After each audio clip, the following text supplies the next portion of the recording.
오늘 저는 온유의 길이라는 제목으로 말씀을 나누겠습니다. 오늘 이제 팔복의 세 번째 시간인데요. 예수님께서 말씀하시기를 온유한 자가 복이 있다. 여러분, 우리 하나님께서 이 복에 대해서 설명하십니다. 온유한 자에게 복이 있으리라. 이 온유라는 것은 따뜻하고 부드러운 마음이죠. 근데 단어적인 의미가 그렇습니다. 그래서 우리가 온유한 사람 하면 화를 잘 안 내고 뭐든지 다 좋다 하고 자기 주장이 강하지 않으며 다른 사람에게 무엇이든 맞춰주는 그런 순한 사람, 착한 사람, 우리가 이제 이런 사람을 이제 온유하다 그렇게 우리가 생각을 합니다.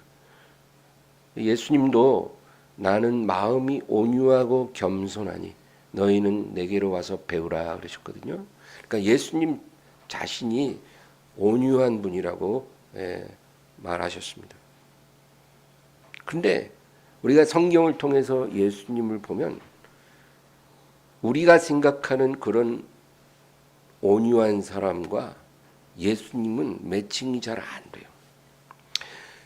예수님은요, 우리가 생각하는 그런 순한 사람이 아니셨습니다. 가장 가까운 제자라도 말 한마디 잘못하면 그 자리에서 꾸짖으십니다. 사탄아, 내 뒤로 물러가라. 너는 나를 넘어지게 하는 자로다. 네가 하나님의 일을 생각하지 아니하고 사람의 일을 생각하는도다. 뭐 말 한마디 잘못하면 그 자리에서 바로 꾸짖으십니다. 제자들이 한심한 모습을 보이면 내가 언제까지 너희를 참으리요. 그러십니다. 겟세마네 동산에서 주님 기도하실 때 3명의 제자만 데리고 가셨어요. 여기 깨어 있으라. 그런데 예수님이 1시간 기도하고 왔는데 벌써 다 콜콜 자고 있어요. 그러니까 예수님 뭐라 그래요? 너희가 1시간도 못 깨어 있느냐? 시험에 들지 않게 깨어 기도하라. 예수님요, 야단 잘 치셨습니다. 바리새인과 서기관들이 다가오면 화 있을진저. 외식하는 서기관들과 바리새인들. 무슨 말이에요? 저주받을지어다. 너희 위선자들, 바리새인 서기관들아. 그 얘기. 여러분, 누군가에게 우리가 너 위선자라고 말하는 것은 쉬운 일 아니다. 우리가 위선자들을 흔히 봐도 그런 말 안 하잖아요. 예수님은 거침없이 그렇게 말씀하십니다. 상대방의 기분과 자존심을 생각해서 말을 부드럽게 하시는 분이 아니셨습니다. 하도 바리새인들을 타박하니까 바리새인들이 이렇게 말해요. 누가복음 11장 45절. 한 율법 교사가 예수께 대답하여 이르되 선생님 이렇게 말씀하시니 우리까지 모욕하심이니이다. 모욕을 당하니까 이런 말을 합니다. 예수님은 거침없는 말을 하셨습니다. 2번이나 성전에 들어가 장사꾼들의 상을 다 엎어버리고 짐승들을 채찍으로 쫓아내시는 그런 분입니다. 얼핏 보면 예수님은 굉장히 다혈질이고 또 상당히 까칠한 그런 분이신 것 같아요. 그런데 또 한편으로는 죄인들이나 이런 사회적 루저들을 가까이 하시고 아주 부정한 죄를 지은 사람도 그 자리에서 품어주십니다. 가늠하다 잡혀온 여자를 예수님은 나도 너를 정죄하지 아니하노니 가서 다시는 죄를 범하지 마라. 아주 부드럽게 권면하십니다. 그리고 오히려 그 여자를 돌로 치려는 사람들에게 죄 없는 자가 먼저 치라. 그렇게 말씀하십니다. 예수님은 어떤 분인지 종잡을 수가 없어요.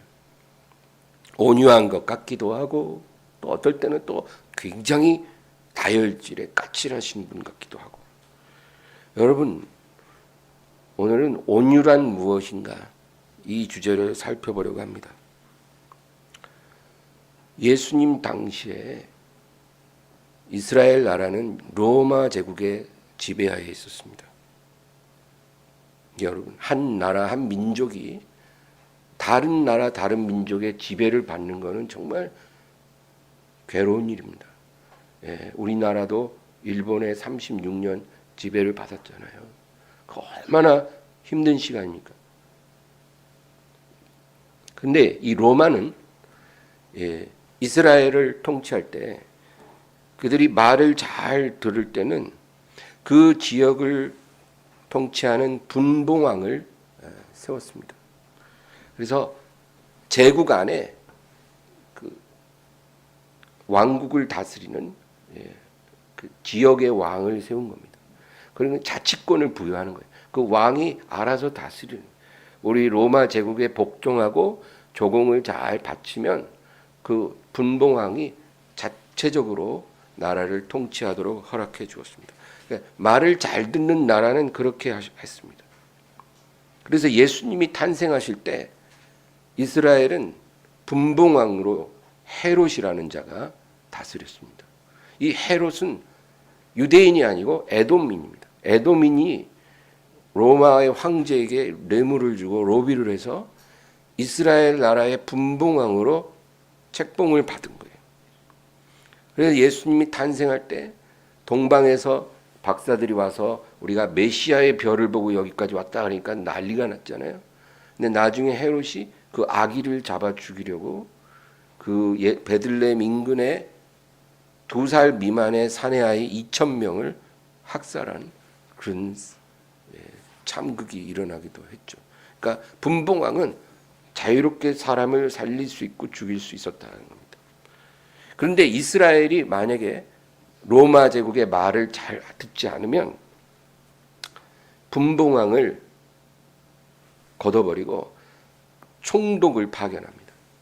군대와 함께 총독을 파견해서 종교적인 부분만의 자유권을 주고 로마법으로 강하게 직할 통치를 하는 것입니다. 그래서 예수님이 탄생하실 때는 분봉왕 헤롯이 통치를 했고 예수님이 십자가에 못 박이실 때는 이제 본디오 빌라도라고 하는 총독이 파견이 되었던 것입니다. 그러니까 이스라엘 나라의 의결기구가 국회, 오늘로 말하면 국회가 사내들인입니다. 70명으로 구성된 사내들인이 국회인데 이 사내들인은 자치권이 없었습니다. 사형을 집행할 수 있는 권한이 없었어요. 총독에 있었습니다. 그래서 예수님을 사형시키려고 하니까 자기들이 못하거든요. 그러니까 총독에게 데려가서 재판을 받게 하고 사형을 시켜달라고 그렇게 요구를 한 것입니다. 그래서 예수님은 유대인의 법으로 사형이 집행된 게 아니고 로마법으로 사형이 집행되신 것입니다. 원래 유대인의 법으로 사형을 하면 돌로 쳐서 죽이는 것입니다. 신성모독으로 하거나 이런 죽을 죄를 지면 돌로 치는 것입니다. 그 유대인의 사형법인데 로마법은 참수를 하거나 아니면 십자가에 못박 방식으로 사형수를 죽였던 것입니다. 그리고 예수님의 죄목은 내란죄입니다. 내란죄. 왜냐하면 로마 황제 외에는 왕이 없는데 황제가 임명한 분봉왕까지는 허용이 되지만 자체적으로 누가 왕이라 그러면 그거는 내란입니다. 내란. 반란. 그러니까 반역죄죠. 예수님이 유대인의 왕이라 해갖고 내란죄를 적용해서 사형을 집행한 것입니다. 그래서 빌라도가 네가 유대인의 왕이냐라고 예수님께 물었을 때 예수님 그렇다. 그런데 뭐라 그래요? 내 나라는 이 세상에 속한 것이 아니니라. 그런데 어쨌든 왕이니까 반란 내란죄예요. 그래서 예수님의 십자가 위에 그 죄패를 붙이는데 뭐라고 붙였습니까? 유대인의 왕. 그러니까 로마 황제가 아닌 다른 사람이 왕을 자처했으므로 내란죄로 사형이 집행된 것입니다. 예수님이 이 세상에 오실 때 이스라엘은 메시아 신앙으로 불타오르고 있었습니다. 이에 유대인들은 메시아를 갈망하고 있었어요. 왜냐하면 이미 로마가 지배한 지 50년이 지났거든요. 50년이 넘도록 식민 지배를 받고 있으니까 지금 유대인들은 너무 괴로운 거예요. 그동안 무장봉기도 많이 했지만 그때마다 로마 군대가 파견돼서 무자비하게 진압을 했거든요. 그러니까 힘으로는 독립을 쟁취할 수가 없었어요. 그러니까 이사야 선지자, 많은 선지자들이 예언한 메시아, 그리스도라고 하는 메시아가 오시면 자기들을 정치적으로 구원해 줄 것이라고 믿고 고대하는 겁니다. 그 메시아가 오기를 기다리는 그 마음이 불타고 있었어요. 예수님의 제자들도 메시아를 기대했습니다. 그래서 예수님께 묻잖아요. 주께서 이스라엘 나라를 회복하심이 이때입니까? 예수님이 그렇게 해주시기를 제자들도 바랬던 거예요. 예수님이 나타나셔서 병자들을 고치셨습니다. 정말 놀라운 일이에요. 손만 얹으면 병이 납니다. 중풍병자가 침상에 실려왔다가 예수님이 손만 얹으면 그냥 일어나서 집으로 걸어갑니다. 38년 된 병자도 그 자리에서 고침을 받아요. 귀머거리가 예수님이 귀에 손만 대면 들립니다. 벙어리가 예수님이 혀에다 손만 대면 말을 합니다. 날 때부터 맹인인 자가 예수님이 눈에다 손을 딱 대니까 눈이 떠져서 봅니다. 날 때부터 앉은 뱅이가 예수님이 일어나라니까 일어나서 뛰어다닙니다. 죽은 지 나흘 된 시체가 무덤 앞에서 나오라 그러니까 붕대 감고 걸어 나와요. 죽은 지 나흘 된 시체가. 여러분, 이런 일들이 일어납니다.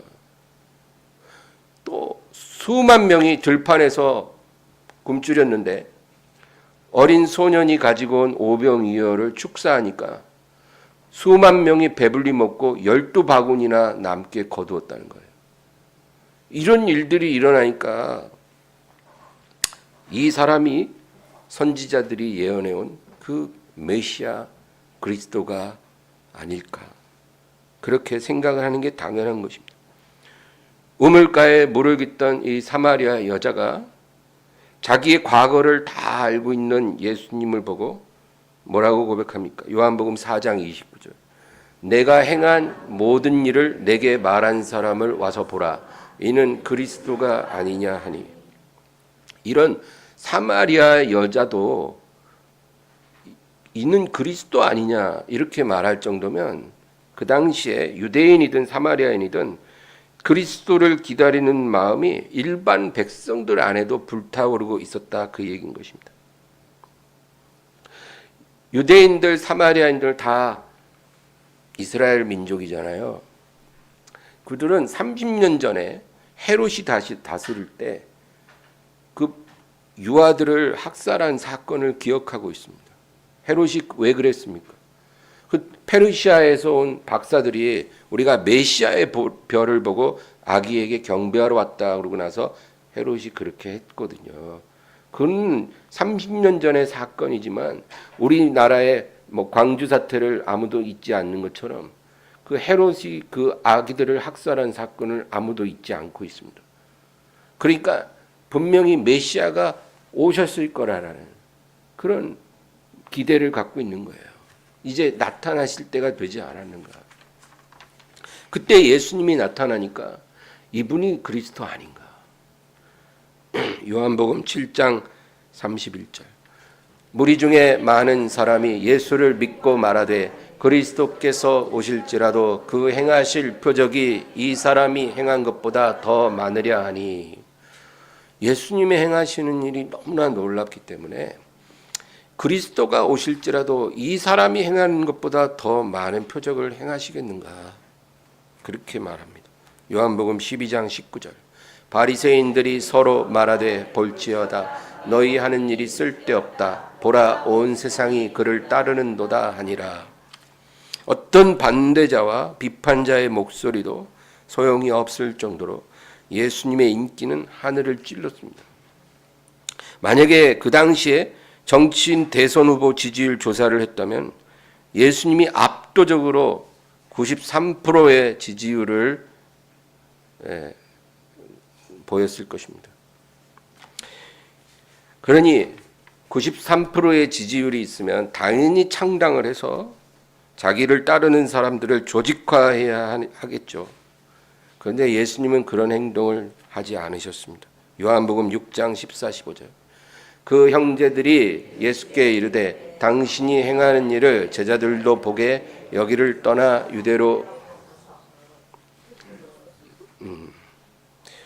요한복음 6장 7. 우리 한번 6장을 찾아보겠습니다. 요한복음 6장을 보겠습니다. 요한복음 6장 14절 15절. 시작. 사람들이 예수께서 행하신 이 표적을 보고 말하되 이는 참으로 세상에 오실 그 선지자라 하더라. 그러므로 예수께서 그들이 와서 자기를 억지로 붙들어 임금으로 삼으시려는 줄 아시고 다시 혼자 산으로 떠나가시니라. 사람들이 다 예수님의 표적을 보고 이가 바로 그다. 근데 예수님은 사람들이 자기를 억지로 임금 삼으려는 줄 아시고 혼자 산으로 떠나가셨다. 정치적인 야심을 가진 사람들이 예수님을 찾아와서 왕으로 옹립하려고 합니다. 그런데 그들이 찾아오면 예수님 자리에 안 계세요. 산으로 기도하러 가십니다. 피해 다니십니다. 많은 재정적인 후원자들, 재력가들, 사회적 영향력을 가진 인사들이 예수님을 만나기를 원했지만 예수님은 그들을 만나주지 않았습니다. 후원회를 조직하지 않았습니다. 오직 예수님 주변에는 완전 무지랭이들, 갈릴리 어부, 세리 이런 몇몇 제자들만 예수님 주변에 있었고, 예수님은 날마다 유력자들을 만나는 게 아니라 죄인들, 병자들, 귀신 들린 자들 이런 사람들을 고치시고 그들에게 비유로서 하나님 나라를 설교하십니다. 근데 그 설교를 이해하는 사람이 별로 없어요. 예수님의 집회에 모여드는 사람들은 대부분 사회적인 루저들입니다. 권력을 잡기 위해 유용한 인재들은 전혀 없었습니다. 이러한 예수님의 행보는 바리새인들에게도 미스테리고 예수님과 함께 있는 주위인 사람들도 알 수 없었습니다. 예수님과 자라난 동생들조차도 예수님을 이해하지 못했습니다. 요한복음 7장 3절에서 5절. 그 형제들이 예수께 이르되 당신이 행하는 일을 제자들도 보게 여기를 떠나 유대로 가소서. 스스로 나타나기를 구하면서 묻혀서 일하는 사람이 없나니 이 일을 행하려 하거든 자신을 세상에 나타내소서 하니 이는 그 형제들까지도 예수를 믿지 아니함이로라. 그 형제들이 와서 뭐라 그러냐면 형님이 큰 뜻을 품고 계시면 여기 지역구에 있지 마시고 여의도로 가세요. 서울로 가시고 여의도로 가셔요. 거기서 뜻을 펼치세요, 형님. 그렇게 말합니다. 형제들도 예수님을 믿지 못하고 깨닫지 못했습니다. 12제자도 마찬가지입니다. 요한복음 14장 22절. 가룟인 아닌 유다가 이르되 주여 어찌하여 자기를 우리에게는 나타내시고 세상에는 아니하려 하시나이까. 갈릴리 총구석에서 병자 고치고 그런 건 좋으신데 더 넓은 곳에 큰 곳에 가서 유력자들 앞에서 능력을 나타내시면 어떻겠습니까? 왜 우리 같은 무지랭이 앞에서 이렇게 손급장난만 하십니까? 그런데 예수님은 주변인들의 이러한 바램과 요구에도 아랑곳하지 아니하시고 계속 병자들과 귀신 들린 자들을 자유케 하시고 하나님 나라 복음만을 설교하셨습니다. 정치적인 발언이나 행동을 전혀 하시지 않았습니다. 로마에 50년 이상 압제를 받고 있고 식민 지배를 받고 있으면 지금 백성들의 가려운 데를 좀 긁어줄 수도 있거든요. 로마의 지배에 대해서 정치적인 입장을 한마디만 하셔도 얼마나 사람들이 솔깃하게 듣겠습니까? 그런데 아예 정치는 관심이 없으셨어요. 그런 것처럼 보이셨어요. 로마에 대해서 이야기하지 않았습니다. 시간이 흘러갈수록 대중의 기대감은 실망으로 변해가고 나는 무슨 일이 있어도 주를 따르리이다 이렇게 다짐하며 예수님을 찾아온 수백 명의 제자들도 하나씩 집으로 돌아갔습니다. 요한복음 6장 66, 67절. 그때부터 그의 제자 중에서 많은 사람이 떠나가고 다시 그와 함께 다니지 아니하더라. 예수께서 12 제자에게 이르시되 너희도 가려느냐? 그게 뭐예요? 다 떠나고 12 제자만 남았다는 겁니다. 그 많던 수백 명의 제자들이 다 돌아갔습니다. 왜 그랬을까요? 실망했기 때문입니다. 그리고 예수님은 이제 12 제자만 데리신 가운데 겟세마네 동산에 가서 기도하시고 그리고 6월절 새벽에 기습적으로 몰려온 체포조에 잡히셔서 재판과 처형까지 반나절 만에 일사천리로 진행되신 것입니다. 날이 밝아서 예수님은 로마 군인들의 뜰에서 채찍질을 당하셨습니다. 채찍을 맞으시고 온 몸에서 피투성이가 되시고 그리고 머리에는 로마 군인들이 조롱하는 의미로 유대인의 왕이여 평안할지어다 하고 가시관을 씌워줬어요. 조롱하는 관입니다. 네가 유대인의 왕이니까 왕관을 써야지. 그리고 가시관을 푹 눌렀었습니다. 가시관 쓰시고 온몸에 채찍 맞아 피투성이 된 채로 비틀비틀 예수님이 날이 밝은 후에 이스라엘 백성들 앞에 나타나신 것입니다. 그 예수를 백성들이 보자마자 실망감은 분노로 바뀌었습니다. 저건 우리가 기다리던 메시아가 아니라 저런 게 무슨 우리가 고대하던 메시아냐. 우리는 이제까지 요술을 행하는 미친놈에게 우리가 그동안 속았던 것이다. 저 미친놈, 우리를 실망시킨 저놈을 당장 십자가에 못 박아서 죽여버리지요. 그렇게 외치기 시작합니다. 여러분, 그 당시에 그 예수님의 피 흘리시고 비틀거리는 모습을 본 유대인들은요, 분노했어요. 자기 꿈이 좌절된 것에 대한 분노가 예수님에게 다 쏟아진 겁니다. 예. 여러분, 그렇잖아요. 지금도 어떤 정치인을 사람들이 지지하다가 그 정치인에게 실망하면 그게 분노로 바뀌잖아요. 예. 그런 비슷한 거예요. 예수님은 그들의 지지를 원하지도 않았지만 지들끼리 지지하다가 그 지지가 실망으로 바뀌고 분노로 바뀐 거예요. 이사야 53장 3절. 그는 멸시를 받아 사람들에게 버림받았으며 간고를 많이 겪었으며 질고를 아는 자라. 마치 사람들이 그에게서 얼굴을 가리는 것 같이 멸시를 당하였고 우리도 그를 귀히 여기지 아니하였도다. 예수님을 보는 순간, 그 피 흘리는 모습을 보는 순간 얼굴을 가리고 싶을 정도로 분노와 창피함을 느낀 거예요. 아, 저건 아니지. 우리가 저런 사람을 이제까지 메시아라고 믿고 따른 거야? 아, 우리가 너무 순진했구나. 여러분, 온유란 사람들이 생각하는 그런 순한 성격, 부드러운 성품을 말하는 것이 아닙니다. 온유가 뭘까요? 그것은 하나님이 내게 주시는 잔을 거절하지 않고 받아 마시는 것입니다. 이게 온유입니다. 온유한 사람은 하나님이 내미는 잔을 묻지 않고 마십니다.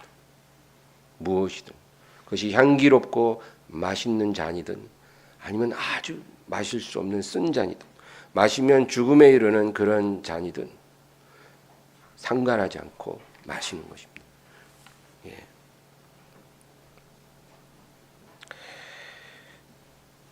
이사야 53장 7절 그가 곤욕을 당하여 괴로울 때에도 그의 입을 열지 아니하였으며 마치 도수장으로 끌려가는 어린 양과 털 깎는 자 앞에서 잠잠한 양같이 그의 입을 열지 아니하였도다.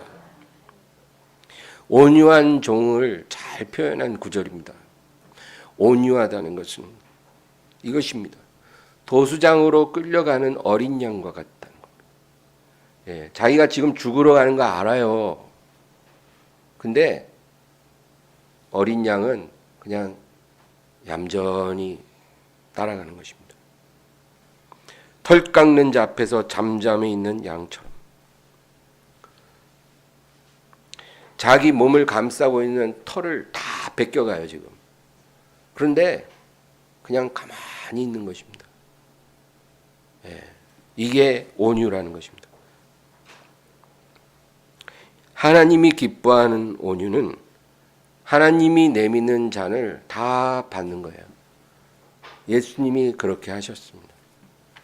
아버지의 뜻을 온전히 받으신 것입니다. 죽기까지 순종하신 것입니다. 이것이 하나님이 말하시는 온유의 모습입니다. 누가 나를 공격하거나 모함할 때 반격하고 복수할 힘이 없어서 어쩔 수 없이 참는 것, 이거는 온유가 아닙니다. 내가 힘없어서 참는 거를 말하는 게 아니고 내가 충분히 공격할 수 있고 반격할 수 있음에도 내가 그렇게 하지 않는 것입니다. 왜? 이것은 하나님이 내게 주신 잔이라는 거예요. 멸시의 잔, 수치의 잔, 고통의 잔이라는 거예요. 그러니까 하나님이 이 잔을 주셨으니까 내가 마셔야지 내가 지금 복수를 하면 안 된다는 거예요. 이것이 온유입니다. 온유한 사람은 이렇게 한다는 거예요. 우리가 온유하지가 않으니까 이런 일이 생기면 우리는 이렇게 행동하지 않습니다.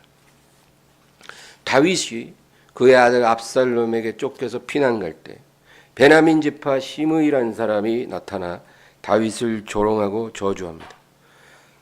다윗이 지금 이런 일을 당한 것이 사울의 왕권을 빼앗은 죄악으로 인한 업보기 때문에 너도 이제 망한다는 것입니다. 사무엘하 16장 7절에서 9절 시므이가 저주하는 가운데 이와 같이 말하니라 피를 흘린 자여 사악한 자여 가거라 가거라 사울의 족속의 모든 피를 여호와께서 네게로 돌리셨도다. 그를 이어서 네가 왕이 되었으나 여호와께서 나라를 내 아들 압살롬의 손에 넘기셨도다. 보라 너는 피를 흘린 자이므로 화를 자초하였느니라 하는지라. 스루야의 아들 아비새가 왕께 여짜오되 이 죽은 개가 어찌 내 주 왕을 저주하리까. 청하건대 내가 건너가서 그의 머리를 베게 하소서 하니. 지금 다윗의 마음은 심히 비통합니다. 다른 사람도 아니고 그 아들이 아버지를 죽이려고 쫓아오고 있습니다. 그리고 지금 다윗과 그 모든 피난하는 일행의 마음은 지금 격앙된 상태죠. 그런데 이 늙은이가 그런 저주를 막 퍼붓는 거예요. 그건 틀린 말이에요. 다윗이 지금 이런 고난을 당하는 것은 사울의 왕권을 빼앗아서 당하는 게 아니라 그가 우리아의 아내를 빼앗았기 때문에 하나님이 그 벌을 주신 거거든요. 다윗은 그것을 알고 있어요. 지금 시므이를 당장 죽여버릴 수도 있었어요. 얼마든지 그렇게 해도 아무도 뭐랄 사람 없었어요. 그런데 다윗이 뭐라 합니까? 10절에서 12절 왕이 이르되 스루야의 아들들아 내가 너희와 무슨 상관이 있느냐. 그가 저주하는 것은 여호와께서 그에게 다윗을 저주하라 하심이니 내가 어찌 그리하였느냐 할 자가 누구겠느냐 하고, 또 다윗이 아비새와 모든 신하들에게 이르되 내 몸에서 난 아들도 내 생명을 해하려 하거든 하물며 이 베냐민 사람이랴. 여호와께서 그에게 명령하신 것이니 그가 저주하게 버려두라. 혹시 여호와께서 나의 원통함을 감찰하시니 오늘 그 저주 때문에 여호와께서 선으로 내게 갚아주시리라 하고, 지금 다윗은 두 번이나 저 사람이 나를 저주하는 것은 하나님이 그렇게 하라고 명령했기 때문이다. 그러니까 그냥 내버려 두라는 겁니다. 하나님이 시킨 일을 하는 거니까 내버려 두라. 죽이지 마라. 저가 무슨 말 하든지 내버려 두라. 혹시 내가 이 치욕의 잔을 잘 받아 마셨기 때문에 여호와께서 나를 불쌍히 여기사 나의 원통함을 감찰하사 오늘 이 일로 인해서 나에게 선을 베푸실까 내가 원하노라. 여러분, 이것이 온유입니다. 사람이 나를 너무 힘들게 할 때, 내가 처한 상황이 나를 너무나 괴롭힐 때, 그 순간 지금 이것이 하나님이 내게 주신 쓴 잔이다. 내가 이것을 마셔야 되는 것이 아닌가? 당연히 마셔야 되지 않겠는가? 그렇게 생각해 보신 적이 있습니까? 우리가 그런 생각을 할 수 있다면 우리는 성경적인 마인드를 가진 아주 성숙한 성도입니다. 우리의 삶 속에 교회에 와서 예배 드릴 때만이 아니라 집에 있을 때, 회사에 있을 때, 일터에서 일할 때, 내게 다가오는 그런 아주 괴롭고 좋지 않은 일들을 볼 때 이것이 내게 주신 쓴 잔이기 때문에 내가 마셔야지. 내가 복수할 수 있고 우리가 반격할 수 있지만 그렇게 하지 않고 내가 이것을 마셔야 되지 않겠는가. 이렇게 우리가 받아들일 수 있다면 이것이 온유함입니다. 온유함의 길을 간다는 것은 바로 이렇게 사는 거예요. 하나님의 자녀들은 이 길을 가라고 하십니다. 이 길을 가는 자가 복이 있다. 너희가 이 길로 갈 수 있다면 내가 너희에게 복을 줄 것이다. 행복하게 해줄 것이다. 너희에게 땅을 기업으로 얻게 해줄 것이다. 그렇게 말씀하십니다. 또 모세의 경우만 보겠습니다. 모세가 구스 여자를 아내로 맞이했습니다. 그 먼저 결혼한 십보라가 있었지만 그 어떻게든 헤어진 것 같아요. 그 장인이 와서 딸을 데려갔거든요. 그리고 모세가 혼자 지내다가 구스 여자와 재혼을 했다. 구스 여자는 유대인이 아닙니다. 그러니까 그 형 아론과 그 누나 미리암이 모세를 비판합니다. 네가 지도자로서 이상한 행동을 하지 않느냐. 근데 모세는 반박하지 않고 권위로 제압하지 않고 잠잠히 그 비난을 다 받았습니다. 민수기 12장 1절에 3절. 모세가 구스 여자를 취하였더니 그 구스 여자를 취하였으므로 미리암과 아론이 모세를 비방하니라. 그들이 이르되 여호와께서 모세와만 말씀하셨느냐 우리와도 말씀하지 아니하셨느냐 하매 여호와께서 이 말을 들으셨더라. 이 사람 모세는 온유함이 지면의 모든 사람보다 더하더라. 온유하다고 말합니다. 그러니까 모든 비난을 그냥 다 받아들인 거예요. 왜? 이것은 사람이 하는 것이 아니라 하나님이 내게 주신 쓴 잔이니까 내가 마셔야 된다는 거예요. 오늘 본문 마태복음 5장 5절 다시 읽겠습니다. 온유한 자는 복이 있나니 그들이 땅을 기업으로 받을 것이며. 땅을 기업으로 받을 것이라. 사람들은 이 땅을 현세적인 축복으로 해석합니다. 물론 온유한 자에게 하나님이 이 세상에서도 은혜를 베풀어 주십니다. 그러나 이 예수님의 말씀은 이 세상의 현세적인 축복을 주신다는 약속이 아닙니다.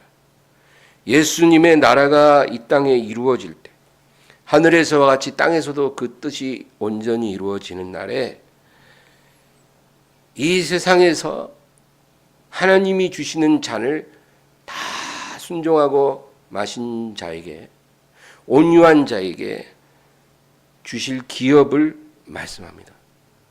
온유한 종들, 그 온유의 길을 걸어간 종들에게 주님이 약속하신 기업입니다. 그날에, 주님이 왕으로 통치하시는 그날에 이 세상에 잘난 사람, 똑똑한 사람, 죄인들, 악인들은 바람에 날려가는 겨처럼 흔적도 없이 사라지고 네가 눈을 씻고 봐도 찾을 수 없을 것이다. 그리고 내가 이 땅을 온유한 종들에게, 온유의 길을 걸어간 종들에게 주리라. 시편 37편 7절에서 12절. 여호와 앞에 잠잠하고 참고 기다리라. 자기 길이 형통하며 악한 꾀를 이루는 자 때문에 불평하지 말지어다. 분을 그치고 노를 버리며 불평하지 말라. 오히려 악을 만들 뿐이라. 진실로 악을 행하는 자들은 끊어질 것이나 여호와를 소망하는 자들은 땅을 차지하리로다. 잠시 후에 악인이 없어지리니 내가 그곳을 자세히 살필지라도 없으리로다. 그러나 온유한 자들은 땅을 차지하며 풍성한 화평으로 즐거하리로다. 아멘. 지금 이 땅에서, 이 세상에서 그 길이 형통한, 하나님 없이 살면서도 그 길이 형통하고 모든 소원을 이루는 그런 교만한 사람들로 가득해 보이지만, 그런 것을 보고 불평하지 말고 잠잠히 참고 기다리라는 것. 성경에서 잠잠하라 할 때는 온유하라 그 말이에요. 잠잠한 것과 온유한 것은 이퀄입니다. 잠잠히 참고 기다리라. 온유의 길을 벗어나지 말라는 것입니다. 그럼 잠시 후에 회오리 바람이 불어 그 교만한 자들이 다 사라질 것입니다. 그리고 이 땅을 그가 너희에게 주시리라. 11절. 그러나 온유한 자들은 땅을 차지하며 풍성한 화평으로 즐거워하리로다. 여러분, 정말 믿으십니까? 예수님이 다시 오신 날 온유한 종들이 이 땅을 차지합니다. 주님께서 온유한 자들에게 이 세상을 배분해 주신다는 거예요. 저 구름 위에 천국을 배분하는 게 아니라 이 지상의 지구를, 이 땅을 1000년 동안 주님이 통치하실 때 그 온유한 종들을 위해 배분해 주신다는 겁니다. 그러니까 재테크 너무 열심히 하지 마세요. 그거 다 부질없는 일이에요. 다 부질없습니다. 이 세상에서 땅 한 평 가지려고 노심초사하지 마세요. 부질없습니다. 우리 주님이 오시는 날 온유한 종들에게 땅을 기업으로 주시리라. 그 약속을 믿고 감사하고 즐겁게 사시기 바랍니다. 온유의 길은 먼 곳에서 찾을 필요가 없습니다. 우리 일상 속에 그 길이 숨겨져 있습니다. 베드로전서 2장 18절에서 20절. 사환들아, 범사에 두려워함으로 주인들에게 순종하되 선하고 관용하는 자들에게만 아니라 또한 까다로운 자들에게도 그리하라. 부당하게 고난을 받아도 하나님을 생각함으로 슬픔을 참으면 이는 아름다우나 죄가 있어 매를 맞고 참으면 무슨 칭찬이 있으리요. 그러나 선을 행함으로 고난을 받고 참으면 이는 하나님 앞에 아름다우리라. 요셉이 그랬죠. 요셉은 아주 착하고 정직하고 선한 삶을 살았지만 말할 수 없는 고난을 받았습니다. 그런데 우리가 하나님 앞에 정직하고 바르게 사는데 고난을 당할 때가 있잖아요. 그것은 하나님 앞에 아름답다, 그렇게 말합니다. 그것이 하나님 보시되 아름다운 것입니다. 왜 그럴까요? 그 안에 온유의 길이 감추어져 있기 때문입니다. 우리가 온유한 길을 걸어가야 되는데 우리가 바르게 살 때, 순종할 때 당하는 고난 속에 온유의 길이 열려져 있는 것입니다. 어떻게 그 길을 걸어가요? 하나님이 주신 잔을 그냥 받아 마시면 되는 거예요. 마시고 씩씩하게 걸어가는 겁니다. 이 사람이 땅을 기업으로 받을 사람이다. 21절. 이를 위하여 너희가 부르심을 받았으니 그리스도도 너희를 위하여 고난을 받으사 너희에게 본을 끼쳐 그 자취를 따라오게 하려 하셨느니라. 이 길이 바로 예수님이 가신 그 길입니다. 온유의 길입니다. 예수님이 그 길로 가신 거예요. 아버지가 주신 잔을 거절하지 않고 받아 마시고, 그리고 의롭고 선하신 주님이 이 땅에서 많은 고난을 겪으셨잖아요. 죽기까지. 그러니까 그 길이 온유의 길인데 예수님께서 고난을 받으사 너희에게 본을 끼쳐 그 자취를 따라오게 하셨다는 거예요. 그러니까 여러분, 우리도 그 길로 따라가라는 거예요. 딴 길 가지 말고 그 길 가라는 거예요. 인내의 잔, 치욕의 잔, 순종의 잔. 어떤 잔을 내밀어도 그냥 받아 마시세요. 엄마가 주면 묻지 않고 먹잖아요. 자식들이. 여기 뭐 넣었어? 뭐 이게 이상한 거 넣은 거 아니야? 뭐 이런 거 의심하고 먹는 자식 후라이팬으로 팍 맞아야죠. 그런 자식 거의 없죠. 엄마가 주면 그냥 바로 보지도 않고 먹어요. 핸드폰 보면서. 왜 그래요? 믿으니까. 하나님이 주신 잔은 믿고 마시세요. 오늘 우리의 삶에 이상한 일이 일어났어요. 정말 너무나 억울한 일이 생겼어요.